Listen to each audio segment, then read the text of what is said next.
20 years under the wings මේ ඒතර මේ මොනවද අපේ රිෆ්ලෙක්ෂන්ස් next generation එකටත් වැදගත් වෙන්නේ මොකද මේ experience එක සමහරලාට ඒගොල්ලන්ටත් share වෙලා නැතුව ඇති.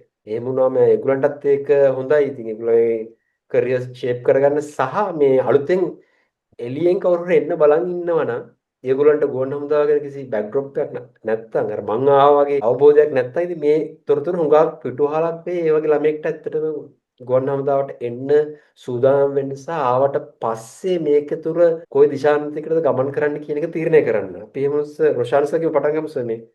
සර්ගේ රිෆ්ලෙක්ෂන්ස් කොහොමද කියලා the last 22 dark reflections තියෙනවා.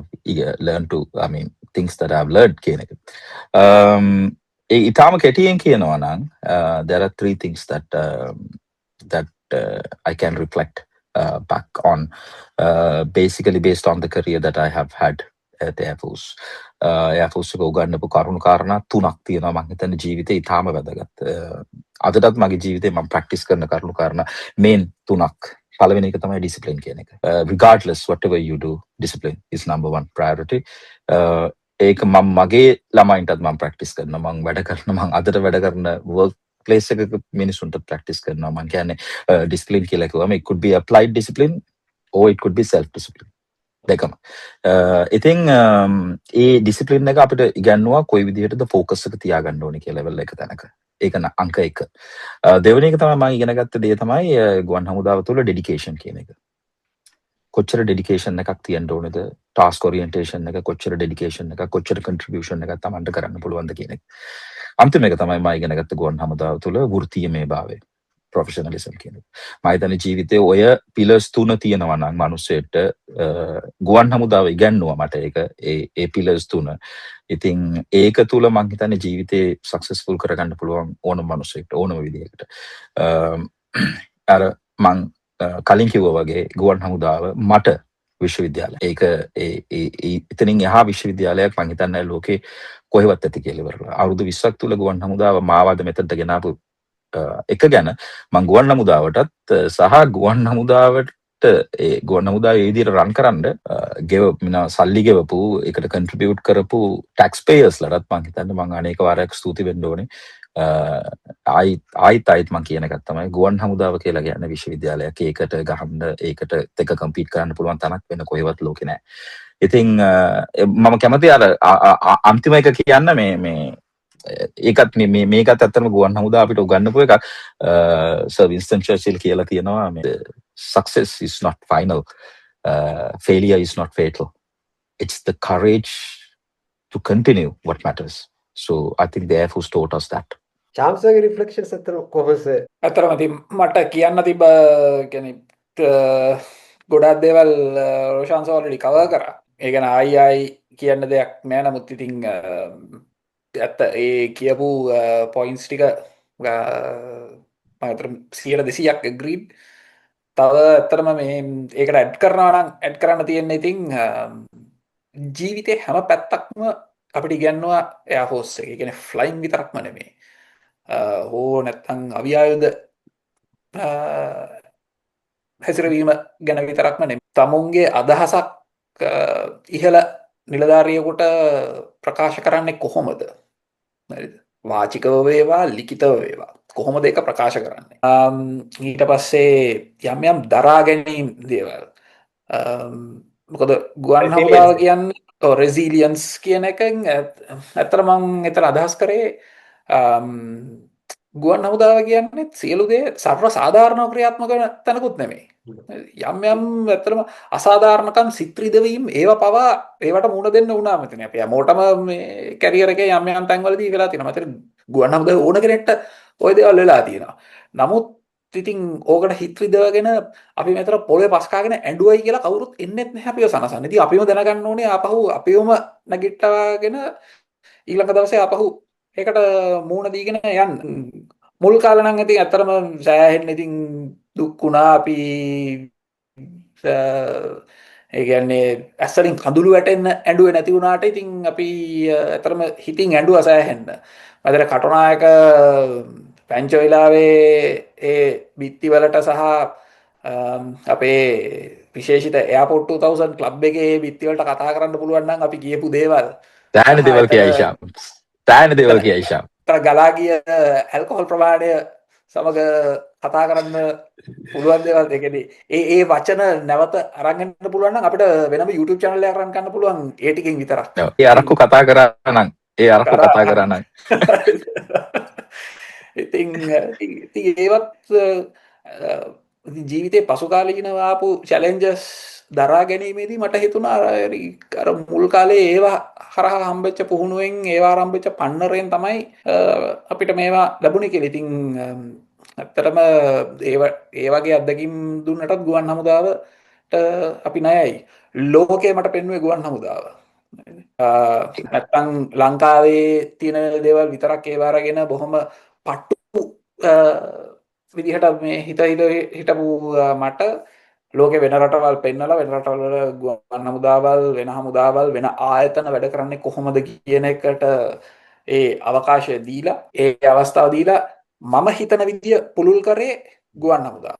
ඒකටත් රොෂාන්ස කිව්වා වගේ ගුවන් හමුදාවටයි ඒ වෙනුවෙන් බදු ගෙවපු රටේ සියලුම ජනතාවටයි නැවත නැවතත් ස්තුතිවන්ත වෙනවා. ඔය ඇත්තට මමත් එකගයි සයලා කිව්ව කතන්දරත් එක්කම මේ මට ඇඩ් කරන්න තියෙන දෙකක් තමයි එකක් ඒක මම මොකද මගේ එයාෆෝස් එකෙන් හම්බෙච්ච එක්ස්පෝෂර් එකත් එක්ක මගේ කැරියර් එකේ අන්තිම කාලේ කියන්නේ අන්තිම අවුරුදු 4-5 කාලෙදී මට ඩෙවලොප් වෙච්ච මේ traits දෙක attributes දෙකක් මේකක් ඔය resilience කියන එක සහ අනිත් එක perseverance. ඔය දෙක අර රොෂාන්ස් කිව්ව තුනට ඔය දෙකත් ඇඩ් වුණාම ඒ මිනිස්සෙක් ඇත්තටම සුපර්බ් කම්බිනේෂන් එකක් ඇති වෙනවා. මේ කම්බිනේෂන් එක එකට සම්පූර්ණයක් විතර තනි පුත්කලෙට ඔය කාරණා පහම වැටුනම ඕන තැනක ඕන මැච් එකක් ගහන්න පුළුවන් කියලා මම හිතනවා. ඒ කියන්නේ whatever in the domain, whether you are in the aviation, flying or whatever the field, either in academics or non-academics, whatever confidence අපි approach එකක් ගන්න කොහොමද? approach එකක් ගනිද්දී අපිට දුර පේනවා මොනවාද අපිට එන්න පුළුවන් මේ වරදින්න පුළුවන් තැන් ටික සෑහෙන දුරට අපි කව වෙනවා. ඒතර අපි ඒව ගැන ફોකස් කරනවා. ඩීටේල් බලනවා. ඉතින් ඕවත් එක කියාම මේ 20 years වල රිෆ්ලෙක්ෂන් මේන්ම සම්පින්ඩනය කරොත් ඔය අවුරුදු 20 තප්පර 30කට හරි විනාඩියකට හරි අපිට ගන්න පුළුවන් ඔය අතර ඔය කාරණා ටික. ඒතර සර්ලකුත් එකඟයි මම අතර මේ අවුරුදු 20 කලින් කෝගේ මේක කේකෝක්යක් උන්නේ හිතරදවි මනන් තප්පනානෝ තියෙනවා. සමහර ඒවා අපේ වැරදි හින්දා වෙච්ච දේවල් සමහර ඒවා අපිට කන්ට්‍රෝල් කරන්න බැරිව අපි හිතනවා අපි හරි we deserve this but at the in front of us we are losing the opportunities. ඒක ඒ කාලේ දෙයියෝ රොදුරු වෙලා අපිට. ඔව් සර් දෙයියෝ පෙරේතේ වාක් කරනවා කියනවා. ඒ වගේ පෙරේතේ අදිනවා අතර වැටෙන ඒ වගේ ඒස්තියක් තිබ්බා. ඉතින් මේ හැබැයි ඒක මැච් වෙද්දි ඕක නැති වෙනවා ඇත්තටම නේද? දැන් මට ලොකු හිතේදීමක් තිබ්බ බට් ඒකම මැච් වෙද්දි ඒක උනේ මට මේක උනේ මට මගේ හොඳට නෙමෙයි මේක වෙලා තියෙන්නේ. ඒක හින්දා මට ලැබිච්ච දේවල් ගොඩයි. ඊට පස්සේ ඇත්තට අපි එහෙම හිතන්න ගන්නවා. මේ මැචුරිටි එකත් ඇත්තට මේ මම හිතන්නේ ඇත්තට අපි කොහේ වැඩ කරාට ඔය වගේ ඔච්චර මිනිස්සු එක්ක මැචුර් කරනවා කියලා මේ අවුරුදු 20ට. ඕනම ටාස්ක් එකකට ඒක තමයි අර ප්‍රශංසා මුලදී පටන් ගත්තම කිව්වේ මේ ගුවන් හමුදා කියන්නේ විශ්වවිද්‍යාලයකයි මේකට ගහන විශ්වවිද්‍යාලයක් නම් ආයි කොහෙවත් නැහැ කියන එක. ඉතින් ඒක තමයි කතාවේ අරමුණ. ඒ නිකන් විශ්වවිද්‍යාලයක ඉඳගෙන පාඨමාලාවක් කරා කියලා මේක හම්බ වෙන්නේ නැහැ.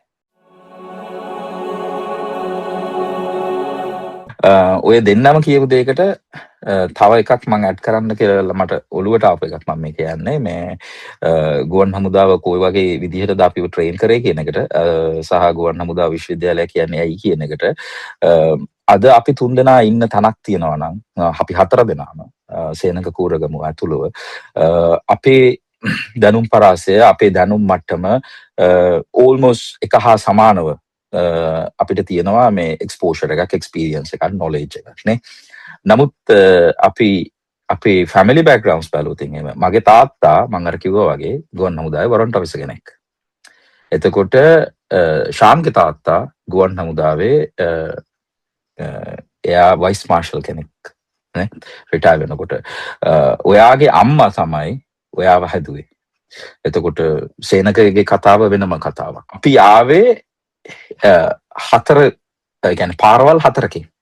හැබැයි ගුවන් හමුදාව අපිට එක හා සමානව සලකලා එක හා සමානව සලකලා ගුවන් හමුදාව අපිව එක තැනකට ගෙනල්ලා තියෙනවා. හිතන්නේ ඒක ඒ වගේ දෙයක්. ඒ කියන්නේ එක්කෙනෙක්වත් හලලා නැහැ. හතර දෙනාම එකට ඇදගෙන ගිහිල්ලා එක තැනට ගෙනල්ලා නවත්තලා තියෙනවා.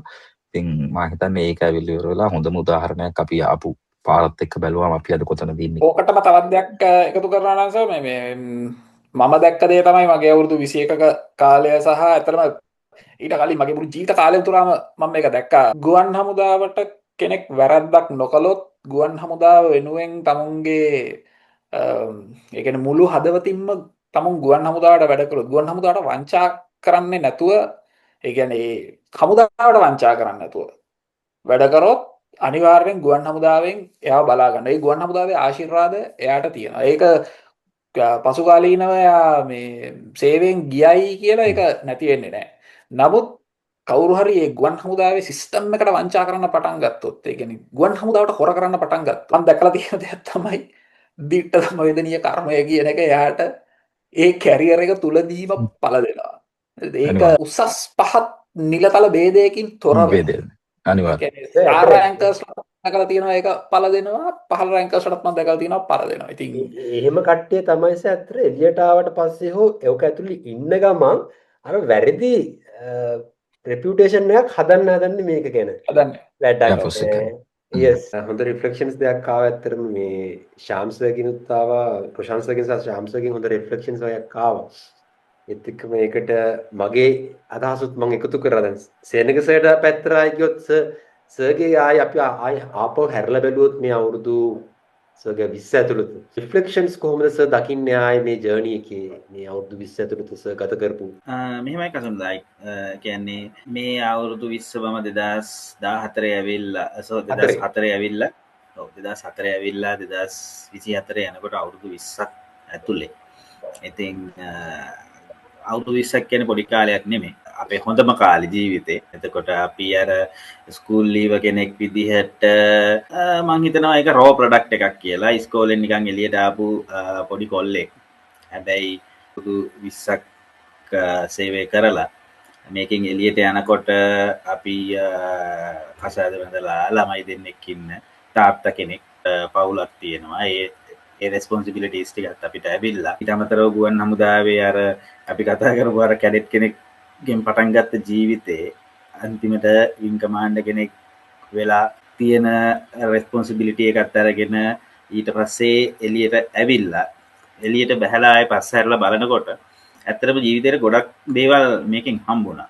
එකක් අර අප කලින් කතා කරා වගේ රොෂාන්ත කිව්වා වගේ අර ඉනිෂියල් මෝල්ඩින් එක ට්‍රේනින් වලින් හම්බ වෙලා අපි අර ස්කූල් ලීව කෙනෙක් කොහොමද ඊට පස්සේ මේ මිලිටරි සෙටප් එකට ට්‍රාන්ස්ෆෝම් කරන්න කියන්න ඕනේ හමුදාවක් විදිහට සාමාන්‍ය රස්සාවක් කරනවා කියන එක නෙමෙයි හමුදාවක් කියන්නේ. ඒක අපි තේරුම් ගන්න ඕනේ හැම කෙනෙක්ම. මොකද රස්සාවක් වෙනස් හැබැයි හමුදා සේවය කියන එක වෙනස්. එතනදී අපිට එක රිෆ්ලෙක්ෂන් එකක් මම කියනවා අපිට තියෙන්න ඕනේ අර ඒක මම හිතන්නේ ශාමුත් හයිලයිට් කරා දරා ගැනීම කියන එක. ඊට හැමතිස්සෙම අපිට ෆේවරබල් ලිමිට්ස් වල ඉඳලා අපේ සේෆ් සෝන් එකේ ඉඳලා අපිට ඔපරේට් වෙන්න බෑ. ගොඩක් සැක්‍රිෆයිසස් තියෙනවා. මගේ ජීවිතේ පර්සනලි තියෙනවා. ඊට අමතරව අඩු වැඩි වශයෙන් හැම හමුදා සේවකයෙක් හැම හමුදා සොල්දාදුවෙකුටම සහ ගුවන් හමුදාවේ විදිහට අපි අද කතා කරන ගුවන් හමුදාව විදිහට ගත්තොත් ගුවන් හමුදාවෙත් ඒ හැමෝටම ඒක අඩු වැඩි වශයෙන් තියෙනවා. ඉතින් ඒකෙදි අපිට ඒකෙන් රිට්‍රීට් වෙන්න බෑ. අපි මෙතෙන්ට ආවේ රස්සාවක් කරන්න. කියයි මොනවා කරත්තර මේ ගොඩක් සමහරක් තැන්වල කියනවා මොනවා කරත් ඒ මිනිස්සුන්ට පඩි ගෙවනවනේ කියලා. ඔව් පඩි ගෙවනවා තමයි. හරිද?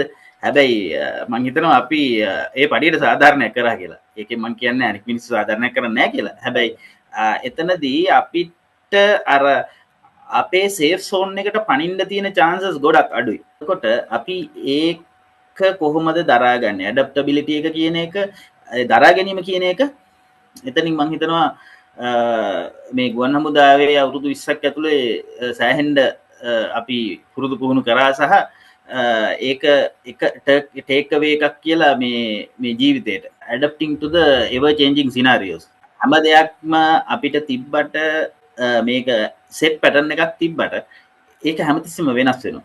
මොකද ඒක තමයි මේ මිලිටරි සර්විස් එකේ සිටුේෂන් එක. ඩයිනමික් අපිට කොයින්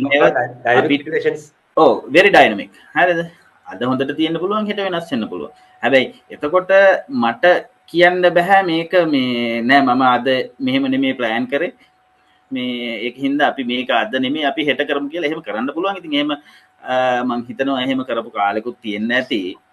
සහ එහෙම කරපු රටවලුත් තියෙන්න ඇති. හැබැයි මං හිතනවා හමුදාවක් විදිහට ඒ සහ රටක් විදිහට ඒවා වැඩිකල් දුවන්න බෑ. එහෙම කරොත් ප්‍රොෆෙෂනලිසම් කියන එක කොම්ප්‍රොමයිස් වෙනවා. මොකද අපේ ප්‍රොෆෙෂනලිසම් කියන්නේ අපි ඇවිල්ලා අපි ටයිම් ෆ්‍රේම් එකක වැඩ කරන ඊට පස්සේ අපි within given task and responsibilities කියන ඒ වගේ boundaries වලින් bound වෙලා තිබ්බට ගොඩක් වෙලාවට අපි මේ boundaries වලින් එළියට යනෝනේ. අපිට යන්න වෙනවා. අපිට යන්න සිද්ධ වෙනවා. හරිද? එතකොට අපිට ඒකට බෑ කියන්න බෑ. එතකොට අපි ඒ එවර් චේන්ජින් සිනාරියෝස් වලට අපි ඇඩප්ට් වෙන්න පුරුදු වෙන්න ඕනේ. අපිට ඒ පේස් එක මැච් කරන්න පුළුවන් වෙන්න ඕනේ. එහෙම බැරි වුණොත් අපි එතනදී ෆේල් වෙනවා. කොම්ප්‍රොමයිස් කරන්න වෙන්නේ අපේ පර්සනල් දේවල්. මොකද අපිට අර හමුදාවක විදිහට එතනදී අපි බැඳිලා ඉන්නවා over and above ඒ වැඩේ කරලා ඊට පස්සේ වෙලාවක් තිබ්බොත් තමයි වැඩේ කරගන්නේ. එතනවා ඒක another reflection. කවුරු හරි හිතාගෙන ඉන්නවා නම් හමුදාවට එන්න. කියන්නේ මගෙන් අහුවත් මං කියන්නේ එනවනම් මේ ටික දැනගෙන එන්න. මොකද ඒකට ඔයාගේ මෙන්ටැලිටි එක හදාගන්න පුළුවන් නම් right you are done. හැබැයි ඔයාට ඒකට ඔළුව හදාගන්න බැරි නම් එතකොට ඒක තව ප්‍රශ්නයක්.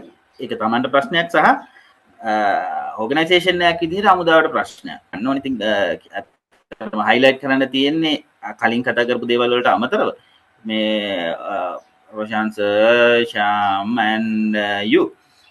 I think මේක තමයි මට ඇත්තටම මේ රිෆ්ලෙක්ෂන්ස් විදිහට මට මගේ පැත්තෙන් හයිලයිට් කරන්න පුළුවන්. ඒක ඇත්තට හොඳ පොයින්ට් එකක් ආවා. දැන් අපි ඇත්තට මේ හතර දෙනාම එහෙම ඊතරම අපි අපෙන් වෙන්න තියෙන දේ එයාෆෝස් එකට කරලා ඊට පස්සේ වෙලාවක් තිබ්බොත් තමයි අපේ පැත්ත බලන්නේ. අපේ ගෙවල් වලට මොකද වෙන්න ඕනේ? අපේ ඒ පැත්ත බලන්නේ. ඒතර දිස ඇත්තටම කොහේ වුණත් කොහොමයි හැබැයි හැමෝම මොහොම වැඩ කරන්නේ නැහැ. ඒක තමයි. ඒක හැම ඒක වෙනස් වෙනවා. ඒක පුද්ගලානුබද්ධ එකක්. හැබැයි මං හිතනවා මිලිටරි පර්සනල් එහෙම නැත්නම් හමුදා සොල්දාදුවෙක් කියන මනුස්සයා ඒකෙදි ගොඩක් අර ප්‍රොෆෙෂනලිසම් ෆෝකස් රාජ්‍ය සේවය වෙනස් සන්නද්ධ හමුදා වෙනස්. ඒ දෙකේ ඩිෆරන්ස් එක තියෙනවනේ. මොකද මේ අපි හැමෝම එකම ගොඩේ නෙමෙයි ඉන්නේ. හරිද? අපි රාජ්‍ය සේවය තමයි. හැබැයි ඒකේ සන්නද්ධ හමුදා කියන ගොඩේ ඉන්නේ. හරිද? එතකොට ඒගොල්ලන්ට තියෙන ටාස්ක් ඇන්ඩ් රෙස්පොන්සිබිලිටිස් කියන එක වෙනස්. එතකොට ඒවට ඇඩ්‍රස් කරන්න බැරි නම් අපිට හමුදාවක් විදිහට එතකොට useless having maybe 1000 10,000 30,000 personal strength.